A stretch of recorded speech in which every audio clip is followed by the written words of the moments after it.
Assalamualaikum semuanya, selamat datang di channel Bule Bercerita yang memberikan kisah seru dan menarik untuk dibahas. Namun sebelum itu jangan lupa menulis selawat di kolom komentar agar kita mendapatkan syafaatnya di akhir kelak. Klik juga tombol subscribe agar teman-teman tidak ketinggalan kisah seru berikutnya. Siang itu, matahari Bekasi benar-benar tak bersahabat. Udara panas menyengat hingga menusuk kulit, membuat aspal di halaman kantor polisi sektor kecamatan tampak berkilau seperti bara. Aldi, seorang remaja laki-laki berusia 17 tahun, berdiri terpaku di sudut halaman. Tubuhnya gemetar, peluh dingin bercucuran dari pelipisnya. Di tangan kirinya, STNK motornya tergenggam erat, dokumen yang baru saja ia tebus dari ruang barang bukti setelah berminggu-minggu motornya ditahan. Napasnya memburu, ingin segera keluar dari tempat itu. Jantungnya berdetak kencang, berharap semua urusan sudah selesai. Tapi ketika tangannya hendak memasukkan kunci ke lubang motor dan bersiap menyalakannya, tiba-tiba terdengar suara lantang dari arah pos jaga. 3 sosok berseragam polisi dengan ekspresi tak bersahabat melambai memanggilnya. Suara mereka nyaring, penuh tekanan, seperti menggertak mangsa yang sudah terpojok. Sini dulu!" bentak salah satu dari mereka, dengan suara berat dan kasar. Sosok itu adalah pria bertubuh gendut, dengan pangkat yang sudah tampak kusam menempel di pundaknya. Kemeja seragamnya tampak ketat di perut, seolah tiap kancing di dadanya bisa lepas kapan saja. Peluh menetes deras dari wajah bulatnya, mengalir di sela-sela lipatan pipi yang kemerahan. Tanpa memberi kesempatan bagi Aldi untuk berkata apa-apa, pria itu langsung menarik kerah kaos yang dikenakan remaja itu. Sentakannya kuat, membuat tubuh Aldi terhuyung. "Kalau mau bawa motor keluar, bayar dulu. Mana uang administrasinya?" teriaknya dengan nada keras, mengundang perhatian orang-orang di sekitar halaman. 2 polisi lain di belakangnya hanya tertawa kecil, tampak menikmati pemandangan Aldi yang kini kebingungan dan ketakutan. Aldi benar-benar bingung. Wajahnya pucat, keringat dingin mengucur dari pelipis hingga lehernya. Ia sudah merasa lega beberapa menit lalu setelah menyelesaikan seluruh prosedur pengambilan motor di dalam kantor. Uang administrasi pun sudah ia bayarkan sesuai kwitansi resmi yang ia terima di loket pelayanan. Tangannya gemetar saat mengambil slip pembayaran dari saku celana, mencoba menunjukkannya kepada si oknum polisi gendut itu. "Pak, saya sudah bayar di loket tadi. Ini buktinya," ucapnya dengan suara bergetar, penuh rasa takut. Tapi bukannya melihat atau membaca slip itu, si polisi justru menyeringai lebar dengan tatapan merendahkan. Dengan kasar, ia menampar slip itu hingga kertasnya terlempar ke tanah yang berdebu. Aldi hanya bisa terpaku, membungkuk perlahan, hendak mengambil kembali slipnya, tapi tubuhnya seperti kehilangan tenaga. Suasana di halaman kantor polisi itu makin panas. Beberapa warga yang tadinya duduk menunggu antrean pembuatan SIM mulai melirik ke arah Aldi. Tapi tak satu pun dari mereka berani mendekat atau sekedar menegur para polisi itu. Semua hanya diam, pura-pura sibuk dengan ponsel, atau menunduk dalam ketakutan. Si polisi gendut itu melangkah maju mendekati Aldi. Wajahnya memerah karena amarah, atau mungkin karena tekanan darah tinggi yang tak terkontrol. Tanpa peringatan, ia langsung mendorong dada Aldi dengan keras. Aldi terjengkang, tubuhnya jatuh membentur aspal panas, tepat di samping motornya yang berdiri miring. Debu menempel di wajah dan bajunya. "Gue bilang bayar ya bayar. Mau lo apa?" bentaknya lagi, nadanya makin tinggi. 2 polisi lain di belakangnya hanya terkekeh kecil, menonton seolah sedang menikmati tontonan murahan di siang bolong. Di sudut jalan yang hanya berjarak sekitar 50 meter dari gerbang kantor polisi itu, seorang wanita berseragam loreng dengan pangkat sersan di bahunya baru saja turun dari ojek online. Namanya Rina, kakak kandung Aldi. Baru saja ia menyelesaikan tugas dinas luar kota dan dalam perjalanan pulang ke rumah. Dari atas motor ojek, ia sudah melihat kerumunan di halaman kantor polisi. Pandangannya langsung tertumbuk pada sosok adiknya yang terjatuh di tanah, dikerumuni 3 pria berseragam polisi yang tampak lebih mirip preman daripada aparat. Detik itu juga, darahnya mendidih, napasnya memburu cepat. Wajahnya memerah menahan amarah yang meledak-ledak. Tanpa membuang waktu, Rina langsung melangkah cepat. Tangannya mengepal keras, otot-otot di lengannya menegang. Setiap langkahnya mantap. Sepatu Lars militernya menghentak aspal, menciptakan suara keras yang membuat beberapa orang di sekitar mulai menoleh. Tanpa pikir panjang, Rina langsung melangkah cepat menuju kerumunan itu. Setiap langkahnya penuh tenaga. Langkah-langkah sepatu Larsnya menghentak keras di atas aspal panas siang Bekasi yang menyengat. Suara hentakan itu memecah keheningan sesaat di halaman kantor polisi. Beberapa warga yang tadinya hanya menonton dalam diam, langsung menoleh dengan wajah tegang. Tanpa ragu, Rina berteriak lantang. Suaranya menggelegar menusuk telinga semua orang yang ada di sana. "Ada apa ini?" teriaknya. Nadanya lebih mirip suara komando di lapangan tempur daripada suara perempuan biasa. Sorot matanya tajam, seolah siap menerkam siapa saja yang berani menyentuh adiknya lagi. Dalam sekejap, ketiga oknum polisi yang sebelumnya begitu garang langsung membeku di tempat. Seperti anak sekolah yang ketahuan berbuat nakal oleh kepala sekolah. Aldi yang masih duduk lemas di tanah hanya bisa melirik dengan tatapan penuh harap, seolah baru menemukan cahaya penyelamatnya. Oknum polisi gendut yang tadi menjadi biang kerok kekerasan terhadap Aldi melangkah maju dengan gerakan lambat tapi penuh keangkuhan. Tubuhnya yang besar berguncang saat ia berjalan. Nafasnya terdengar berat, tapi suaranya tetap bernada tinggi. Berusaha menjaga wibawa di depan bawahannya dan warga sekitar. Dengan dagu terangkat dan sorot mata penuh arogan, ia menunjuk wajah Rina dengan telunjuk gemuknya yang berkeringat. "Ini urusan internal, Bu. Kalau bukan anggota, jangan ikut campur," katanya dengan nada mengejek. Matanya melirik cepat ke arah seragam Rina, tapi tampaknya otaknya yang lambat tidak cukup tanggap untuk memahami simbol-simbol yang tertera di sana. Ia mengira Rina hanya warga sipil biasa, yang kebetulan cerewet dan punya nyali besar. 2 anak buahnya di belakang hanya berdiri kaku, masih belum yakin apakah mereka harus ikut bersikap galak atau mulai mundur perlahan dari tempat kejadian. Dengan gerakan pelan namun penuh wibawa, Rina melepas topi lorengnya. Rambut panjangnya yang dikuncir rapi kini mulai terurai, seakan menandai momen bahwa kesabarannya sudah habis. Sorot matanya tajam, penuh amarah yang terpendam, dan napasnya berat menahan gejolak emosi. Lambang TNI di seragamnya kini terlihat jelas, mencolok di bawah terik matahari. Suara Rina terdengar rendah namun sangat tegas, nyaring seperti suara instruktur tempur di tengah medan latihan. "Saya TNI aktif, dan anak itu adalah adik kandung saya," ucapnya tanpa nada ragu. Ucapan itu menggema, membuat seisi halaman mendadak sunyi.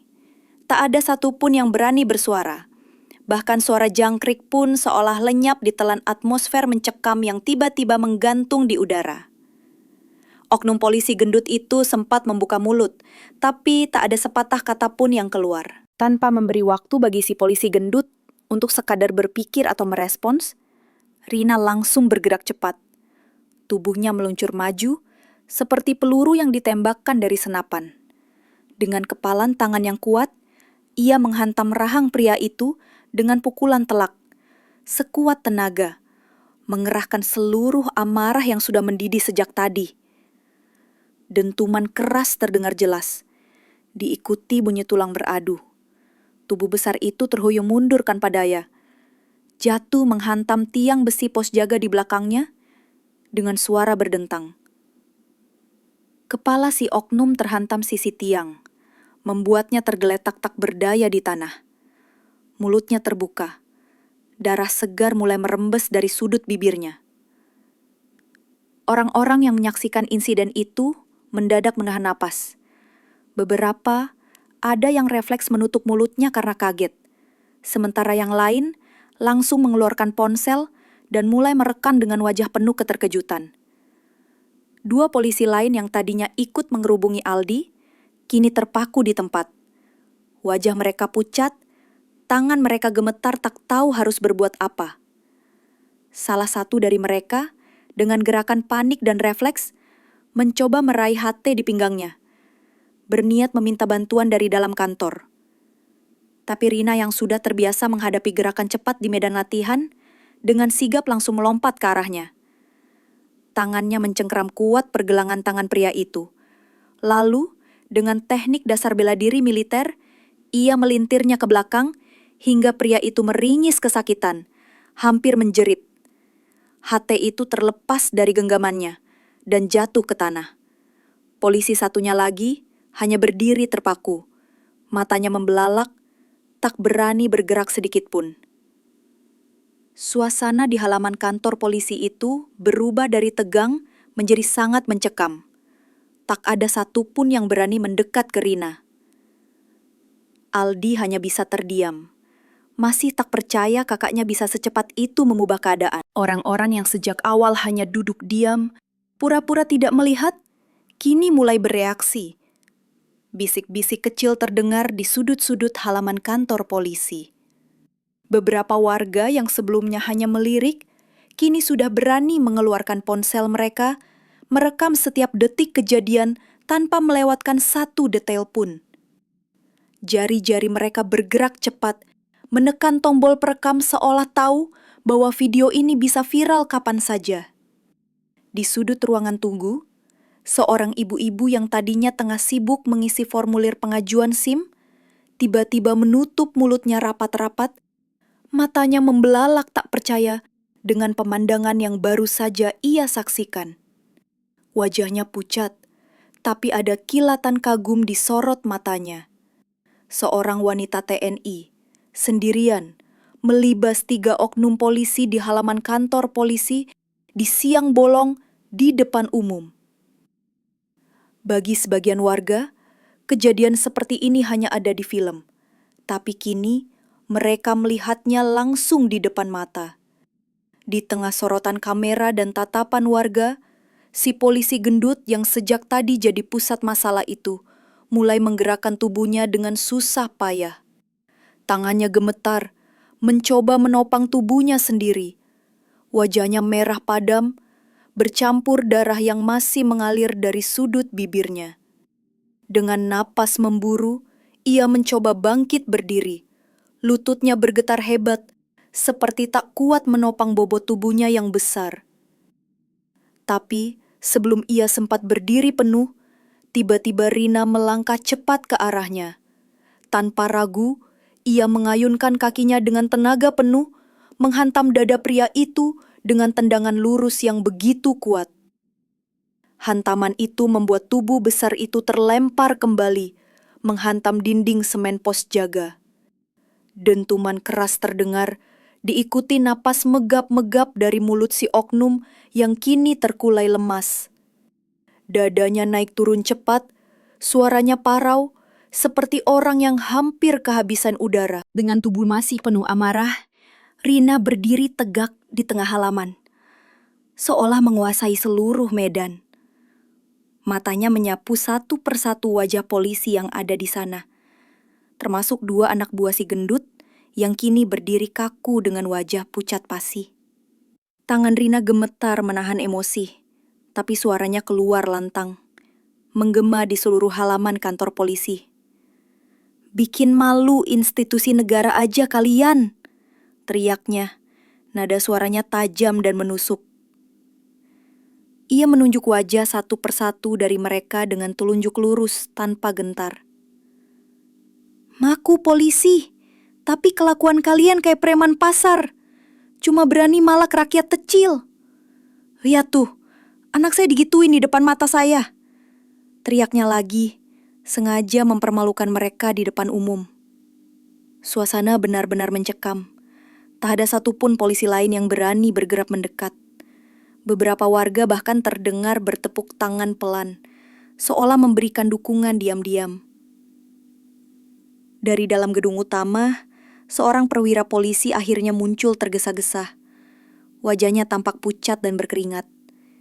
Dengan langkah terburu-buru, ia berlari ke arah kerumunan, langsung menuju ke hadapan Rina yang masih berdiri tegang dengan kedua tangan mengepal.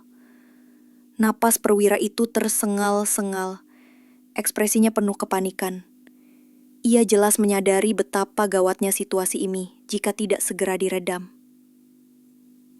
Bu TNI, mohon tenang, mohon tenang. Ini semua bisa diselesaikan baik-baik. Katanya terbata-bata, suaranya bergetar.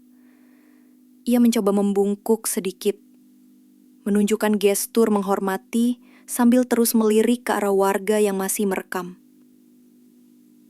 Keringat dingin mengucur di pelipisnya, karena ia tahu jika ini sampai viral dan masuk ke meja Kapolres atau Kodam, karirnya bisa tamat seketika.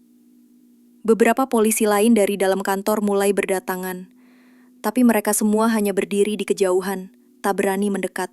Rina menoleh perlahan, menatap langsung wajah perwira itu dengan pandangan dingin, penuh tekanan mental. Matanya seperti menyimpan ribuan ledakan kemarahan yang tinggal menunggu meledak lagi. Suaranya keluar tegas, nyaring, tanpa sedikit pun getar ketakutan. Saya tunggu proses internal dari kalian. Dan saya tidak mau dengar kasus ini ditutup-tutupi. Kalau dalam waktu dekat tidak ada tindakan tegas, saya sendiri yang akan bawa kasus ini ke Kodam, bahkan langsung ke Divpropam Mabes Polri. Katanya, suaranya tajam dan penuh ancaman resmi. Dengan tangan kokohnya, ia membungkuk sedikit, meraih tangan Aldi yang masih duduk lemas di atas aspal. Dengan satu tarikan kuat, ia membantu adiknya berdiri. Menepuk-nepuk bahu Aldi dengan lembut, mencoba menenangkan. Aldi berdiri dengan kaki gemetar. Tapi kali ini di wajahnya ada secercah keberanian. Rina melangkah maju, memeluk bahu adiknya, dan menatap tajam ke arah semua aparat di sana. Seolah memberi pesan, perlawanan belum selesai. Aldi dengan tubuh masih lemas, berdiri perlahan, mencoba menstabilkan kakinya yang gemetar. Tangannya masih terasa sakit setelah terbentur aspal. Tapi genggaman hangat kakaknya membuat nyalinya kembali tumbuh. Ia menoleh ke arah Rina dengan mata berkaca-kaca. "Makasih, Kak," bisiknya lirih. Nyaris tak terdengar. Rina hanya mengangguk singkat, tanpa berkata-kata. Tangannya tetap melingkar kuat di bahu adiknya, seolah memastikan tak ada lagi yang berani menyentuh Aldi. Sorot matanya tetap tajam mengawasi sekeliling. Setiap gerak-gerik polisi di halaman itu tak luput dari pandangannya. Bahkan saat salah satu polisi lain di sudut halaman hendak maju, cukup dengan satu tatapan dari Rina. Langkah pria itu langsung terhenti. Aldi mulai melangkah pelan, mengikuti gerakan kakaknya yang mulai menuntun langkahnya ke arah keluar gerbang. Meski tubuhnya masih terasa nyeri, di dalam hatinya tumbuh rasa lega dan bangga terhadap sosok kakak yang selama ini hanya ia tahu sebagai prajurit disiplin. Ternyata bisa sekeras itu saat melindungi keluarganya. Beberapa anggota polisi yang tadi hanya menonton dari jauh, kini mulai berdiri gelisah. Ada yang menunduk, ada yang pura-pura mengatur berkas di tangan, berusaha menutupi wajah mereka dari kamera-kamera ponsel warga yang terus merekam. Salah satu di antaranya bahkan sempat berbisik pelan kepada rekannya. Gila, Dia beneran TNI ya? Kalau viral, tamat riwayat kita. Gumamnya dengan suara serak, penuh penyesalan. Dua polisi yang sebelumnya ikut mengeroyok Aldi hanya bisa berdiri kaku seperti patung. Wajah mereka sudah pucat, seperti tanpa darah. Mereka sadar, kasus ini sudah terlanjur besar. Polisi gendut yang masih tergeletak di tanah hanya bisa mengerang pelan. Sesekali batuk dengan suara berat. Beberapa warga yang berdiri di tepi halaman mulai berdiskusi dengan penuh semangat, membicarakan keberanian Rina. Ada yang memuji, ada juga yang mengutuk kelakuan para oknum polisi itu. Aura di halaman kantor polisi itu kini benar-benar berubah. Dari tempat penuh arogansi menjadi tempat penuh rasa malu dan ketakutan. Dengan langkah mantap, Rina mulai melangkah keluar gerbang kantor polisi. Tangan kirinya tetap memegang bahu Aldi yang masih berjalan pelan karena kakinya yang terasa nyeri. Motor Aldi yang tadi hampir disita paksa, kini dituntun oleh seorang warga yang ikut merasa geram melihat perlakuan polisi terhadap anak itu. Begitu melewati gerbang, beberapa warga yang menonton di luar pagar langsung memberikan jalan. Memberi ruang bagi Rina dan Aldi untuk lewat. Tiba-tiba dari kerumunan warga, seorang pemuda berteriak lantang, penuh semangat. "Hidup TNI! Hidup rakyat kecil!" teriaknya. Diikuti sorakan dan tepuk tangan dari beberapa warga lain. Aldi terdiam, menatap kakaknya dengan bangga, sementara Rina hanya mengangguk kecil tanpa senyum. Baginya, ini bukan soal tepuk tangan. Ini soal harga diri, keadilan, dan tanggung jawab sebagai seorang kakak dan sebagai seorang prajurit negara. Di belakang mereka, halaman kantor polisi masih kacau balau. Penuh polisi yang kebingungan.